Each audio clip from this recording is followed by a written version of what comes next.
we're taking the Land Rover to the Nurburgring.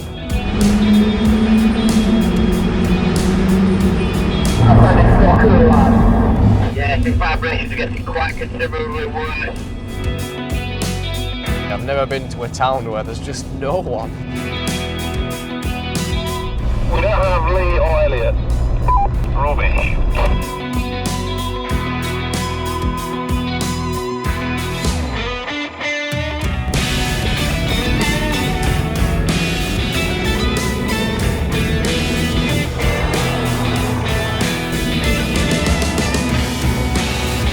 Lee has been pulled over by the marshals, so now the marshals are holding him until the police arrive.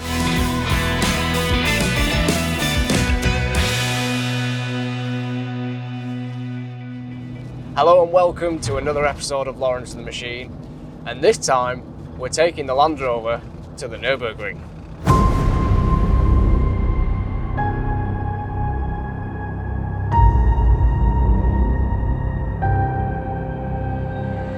So as you join me now, we are in the north of France and we are about 4 hours away from our accommodation tonight in Germany, and then tomorrow we've got the entire day on the ring. We've done a day's worth of driving already, so let me get you caught up with the journey so far. Yes! Laurence and his machine! We made it literally an hour down the road. And I'm going to just trap him. Yes, there you go.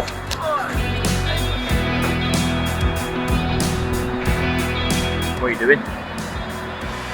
Just fixing it. Preventative maintenance, that's all. We are on the way.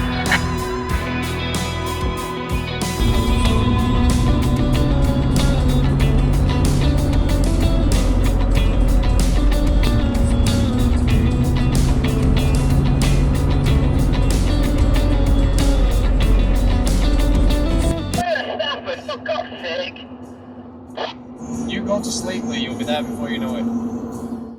Stupid idea, this. Yeah, who actually decided we were going to the Nurburgring? It was Lee.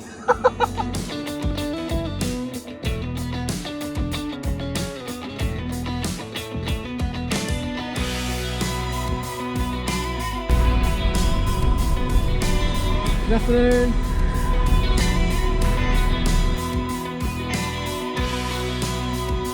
Yes, we've done it. We're through.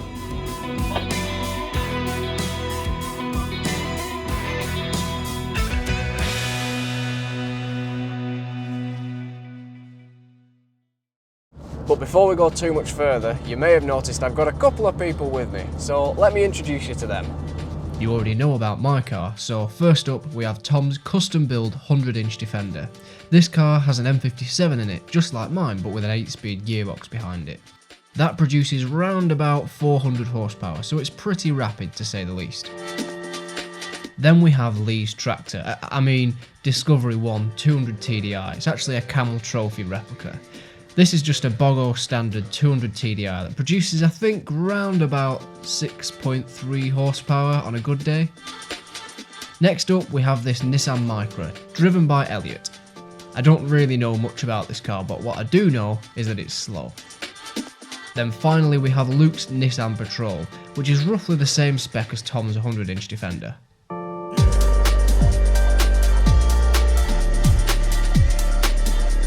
Now, the interesting thing about Luke's Patrol is that just 2 days ago, it didn't have an engine. And that means that this 1,400 mile round trip to the ring is going to be its maiden voyage. I know when I put my engine in this, it took me around about a month to fault find and get it exactly how I wanted it to be. And I know already that this trip is going to be exactly that, but for the Patrol.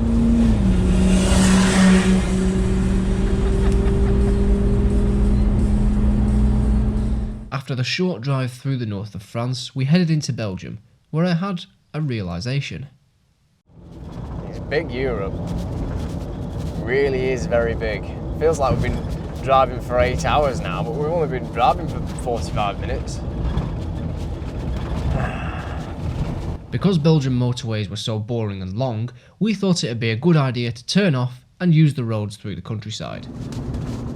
Now you see, the thing is, when you're on the motorway in Land Rovers, and especially the tractor, you're only really doing 100 kilometres an hour or 60 miles an hour.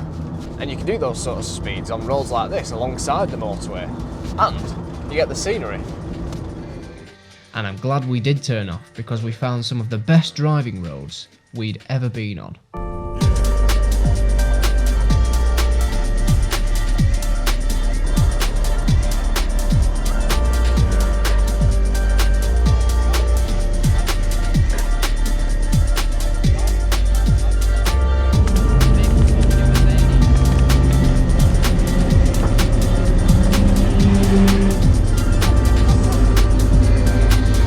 The Camel and the Micro are really struggling to keep up with the big boys here.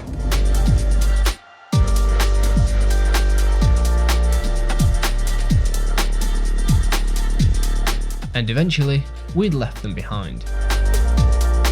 We don't have Lee or Elliot. Rubbish. But this didn't matter, because quite soon, Luke decided to have his first breakdown of the trip.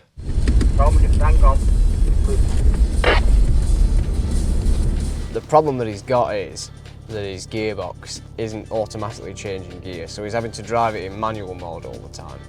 But I think what he was saying before is that it stopped selecting some gears altogether, and there's not really much we can do about that out here in the middle of Belgium. So what he's doing now is changing the gearbox oil in the hope that that helps it in some way.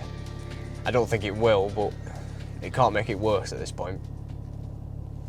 After the impromptu oil change was done, we pushed on further into the beautiful Belgian countryside. But very soon we realised that the towns we were driving through were totally empty. So far, I don't think I've seen any people in this village, only dogs. There's just no one about anywhere. It's lunchtime on a Friday afternoon. You would have thought someone would be walking about. Where are the people? It's actually quite spooky. I've never been to a town where there's just no one. Absolutely no one.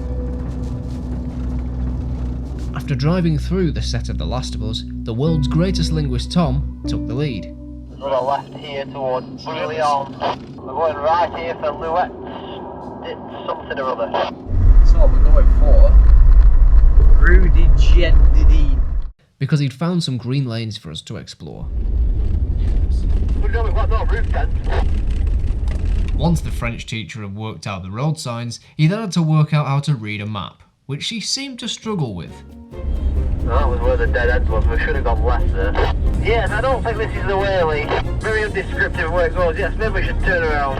Yeah, there was like a bit of a left road there. We should have gone down that. We're going back to the road. No, we're not following this track. We're going the wrong way. The navigation skills on this trip is subpar at best. Since he'd taken us the wrong way for a couple of hours, Tom thought he'd make up for it by giving us a science lesson. This 8-speed gearbox is very nice for... You're going to have to do an upgrade, Laurence. To be fair, it's not just an easier swap in the box, you do need to change the ECU to make it run. So you might as well fit a lambda sensor as well then. And then your alternator won't work out, well it will, it'll work like mine, it doesn't really work very well. I don't know if it's got a code for it, but it used to have a code that said it wouldn't communicate with the ECU for some reason. What I really wanted to do is I wanted to work out what happens on the BSD to the alternator and make my own so that I can make it fire out whatever. After Professor Tom had finished his interesting lecture, time was getting on, so we rejoined the motorway and headed for the accommodation.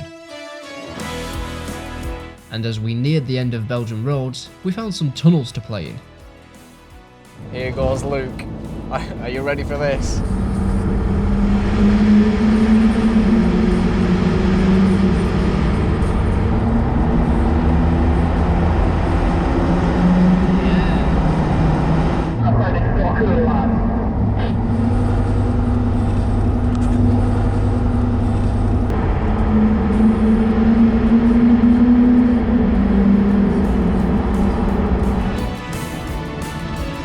So we're now about 10 minutes away from our accommodation for the evening, and we have got a bit of tinkering to do tonight once we get there.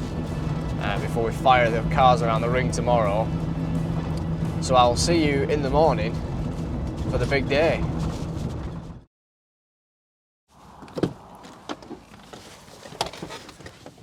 So today we are actually going to the Nurburgring. Kind of sank in last night. I was doing some research about what happens if you crash, and it turns out it gets quite expensive if you do crash, and I've written down some costs just to give you an idea. So if you crash, you have to pay for the arm core repairs, safety car attendance, vehicle recovery, track closure, and the exact costings are as follows. If you damage an arm core, that's an immediate fee of €150, which is basically to pay for a man or a woman to come and look at the arm core and say, yes, that's damaged. And then when they remove the arm core, that's €10 per metre. And then a replacement arm core is €31 a metre. And that's just for one row. Some of the arm cores are sort of 1, 2, 3, or even 4 times high. So you're paying 4 times €31 to replace it per metre. And then if the arm core posts need replacing, that's €5.10 to remove them each, and then €39 each to replace them. So that's just the arm cores. On top of that, you've got to pay for the safety car to be there to slow other cars down, and that costs €82 per 30 minutes. And if the crash is so bad that they've got to close the circuit, that will cost you €1,350 per every hour that the track has to close. And remember, you're still not off the track yet. So you've got to pay the recovery truck fee, which is a flat fee of €500. And then, on top of all of that, there is a 19% VAT charge on top of all of that. So in theory, for a small crash, you're looking around €3,000. This could get expensive.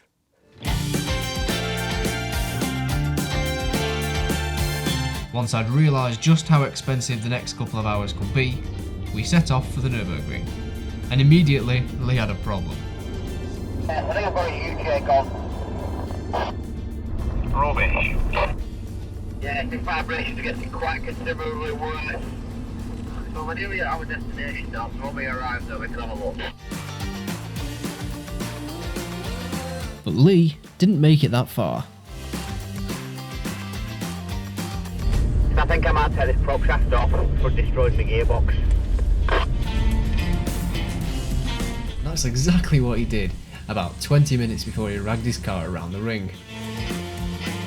And with the tractor fixed, we pushed on. Well, this wheel coming off at the regular ring.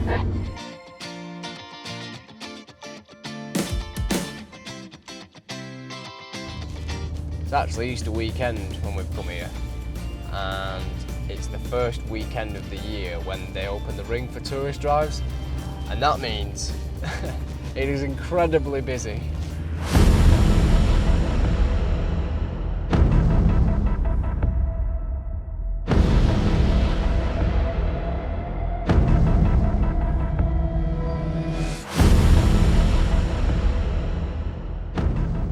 Right then, so for today, what we're going to do, we're going to do 3 laps, and in those 3 laps, I'm going to attempt to go round the ring in under 12 minutes. And yes, I know what you're thinking. You've seen laps of the Nurburgring on YouTube and they go around in 7.5 minutes. But to wrestle a 3-ton Land Rover with no special suspension, standard brakes on tyres that are designed specifically for mud around a racetrack for 20 kilometres in less than 12 minutes is no easy task. So with that in mind, I set off on my first sighting lap. Yes, we're on.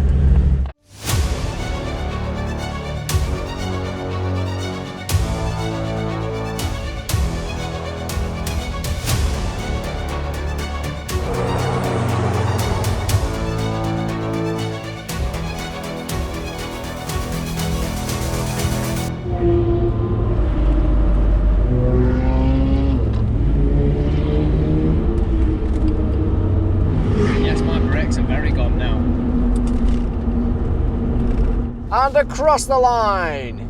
Wow, that was mega fun. I mean, I think everyone in Germany pretty much overtook me, but yeah, I'm pretty happy with that. And the time was 14 minutes and 30 seconds. So we're over 2 minutes away from our goal, but it doesn't worry me yet because we weren't really going for it and there were a couple of yellow flags, so I'm not worried yet. Once the sighting lap was done, I immediately went out on my first timed lap.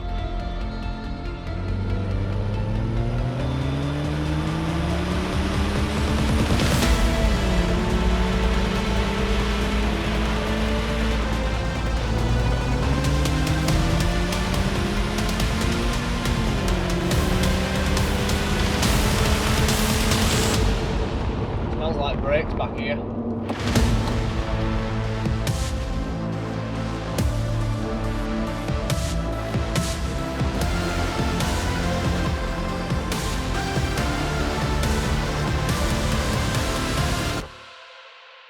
Bloody hell, my brakes properly need a cool down.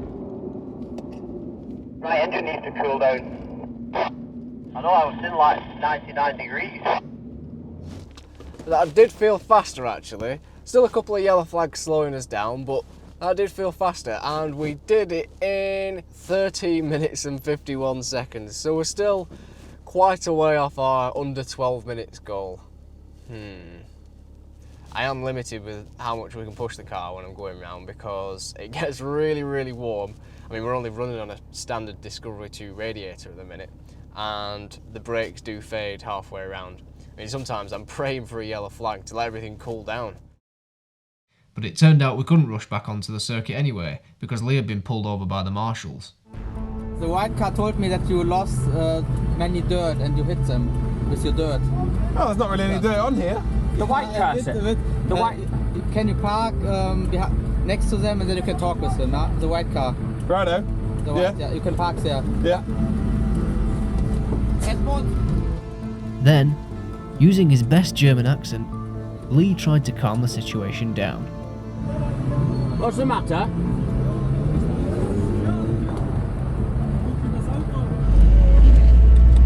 Why have you been stopped? We have to wait, they're saying the police are coming. So We have to wait because he's much damaged his car. apparently. Are you joking? No.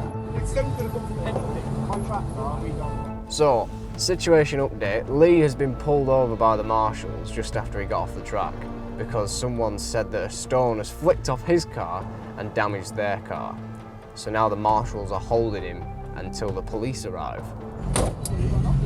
He wasn't even behind us at that point anyway. No, wasn't like 3 or 4 cars? Yeah.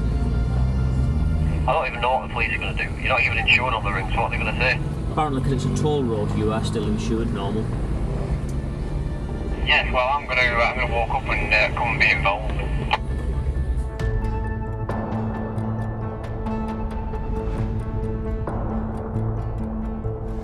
Right, so we've been waiting here now for about 45 minutes and the man has seemed to calm down a little bit and Lee said, I'm not taking responsibility for a stone, and why should he, because it's a stone. And the guy basically replied with, okay, and then drove off. So that was a waste of 45 minutes. Well, that was an interesting interlude for us all. And now it's time to cue the music for the final do or die lap.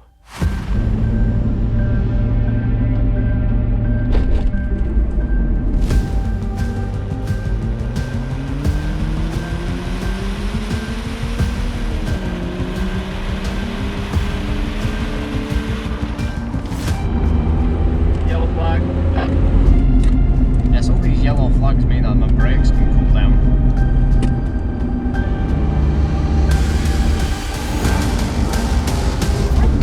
Oh no!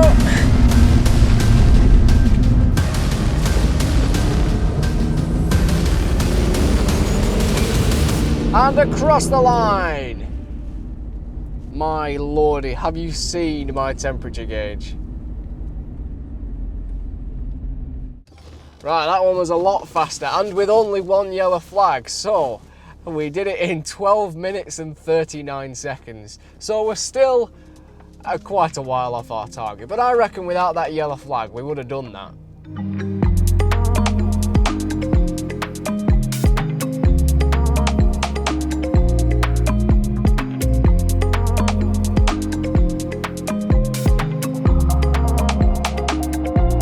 After an eventful couple of days, that is the end of the episode.